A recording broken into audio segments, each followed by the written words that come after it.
สบายดีทุกคนสบายดีเด้อวันนี้แม่ค้ามาอัปเดตเนาะมอนมือที่14เด้อพอดีได้2 อาทิตย์เนาะ2 อาทิตย์เต็มเลยเด้อทุกคนหลังจากไข่แตกเนาะ2 อาทิตย์เนาะมอนใหญ่ไหวเนาะแข็งแรงดีเด้อทุกคนใหญ่ไหวแข็งแรงดีเนาะกินเก่งอีกเด้อมอนลักษณะเนียวๆเนาะทุกคนตีนเข้าเนียวๆเกาะเนาะใหญ่แข็งแรงดีเนาะกำลังหิ้วเข้าเนาะ2 อาทิตย์แล้วเนาะพอดี14 มื้อมอนยังบ่ทันนอนเด้อมอนยังบ่ทันนอนเด้อเนาะ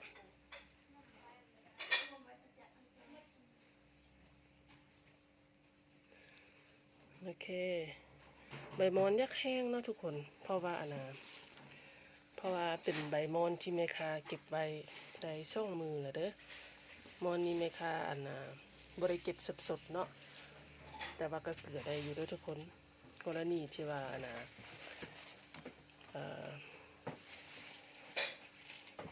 เฮาบ่มีใบมอนท่านะช่วงใดที่เฮาบ่มีใบมอนเนาะก็เก็บใบมอนปกติเขาจะเลี้ยงมอนเขาจะเก็บใบมอนไว้มือหนึ่ง2 มือเนาะผู้ที่เขาจะเลี้ยงไล่ค่ะนะเก็บมือ1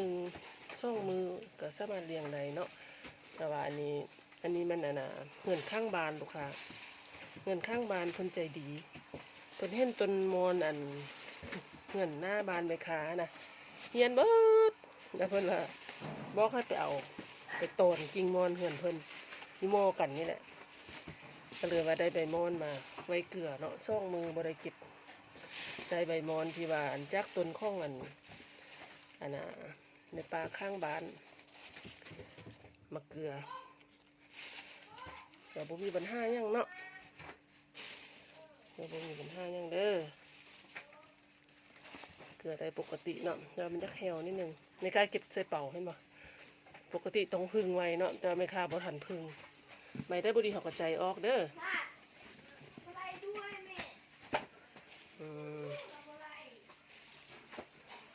ใช่มื้อนี้แม่ค้าจะไปสวนหมอนเนาะมื้อนี้แม่ค้าจะไปสวนหมอนแต่ว่าแม่ค้าก็จะเอา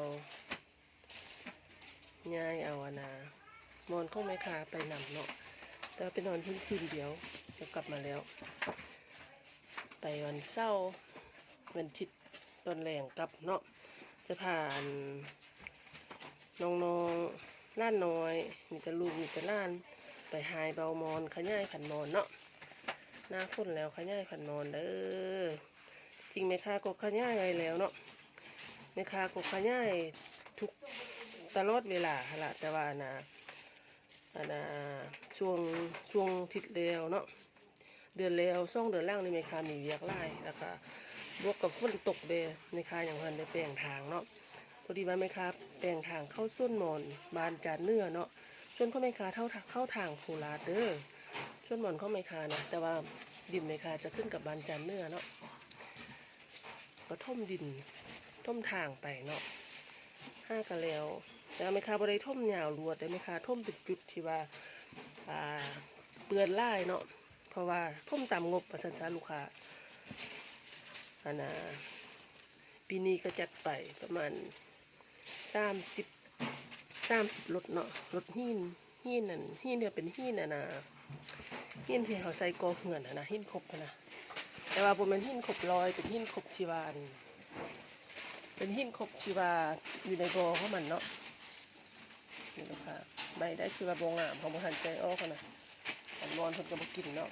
จัสตินบ่เฮ็ดพาน้องไปนอกไว้ปักจัสติน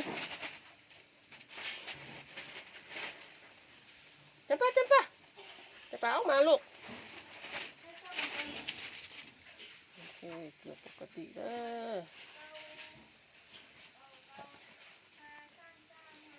อ เดี๋ยวมือนี้แม่ค้าจะถ่ายอัปเดตเนาะส่วนหมอนให้เบิ่งเนาะเพราะแม่ค้าคือว่าแม่ค้าจะเอาหมอนเมื่อนำยกใส่รถเมื่อนำเนาะคันถ้าว่าบ่ได้ยกก็เดี๋ยวลูกค้าจิบ่ได้เห็นนะลูกค้าพัฒนาการในวันที่15นะบ่อยากให้ลูกค้าพลาดคลิปเนาะโอเคมื้อนี้มาสั้นๆเด้อมีแต่เท่านี้เนาะตรงนี้ถ้าว่าหมู่เพื่อนหรือว่าลูกค้าผู้ใดให้นะอยากมีลูกหลานอยากเห็นเลี้ยงมอนก็ทักอินบ็อกซ์มาหาในคาใดเนาะเพราะว่าช่วงนี้มันมีใบมอนไล่แล้วสามารถเลี้ยงมอนได้เนาะผู้ใดมีดินไล่ก็เอาพันมอนไปปลูกเด้อทุกคนปลูกไว้บ่เสียหายเนาะเป็นอาชีพเสริมก็ได้เด้อการเลี้ยงมอนเพราะว่ามันบ่ได้ดูแลหมดมือเนาะมันได้เกลือข้าวเซาช่วยแรงธรรมดาเวลาคือกับเวลาเขากินข้าวนั่นแหละผู้ใดอยากเฮ็ดเป็นเลี้ยงเสริมก็ได้มีรายได้มั่นคงเนาะเป็นอาชีพหนึ่งที่ว่าคันถ้าว่าไผอยากเฮ็ดแบบว่าเป็นอาชีพหลักก็ได้เนาะเฮ็ดอาชีพหลักก็ได้เด้อเพราะว่ามีรายได้ที่มั่นคงแล้วก็ตลาดมีความต้องการไม่มอนลาวไล่เนาะแล้วเป็นการส่งเสริมหักษาไม่มอนลาวเด้อทุกคนเด้อที่มีดินกับผู้ไปเลยเนาะถ้าว่าเลี้ยงแท้หักษามาเหียนใดเนาะบ่เป็นบ่วัน5เด้อทุกคนเด้อโอเคเนาะบ๊ายบายเนาะทุกคนเนาะเจอกันเด้อเจอกันใหม่เนาะมื้ออื่น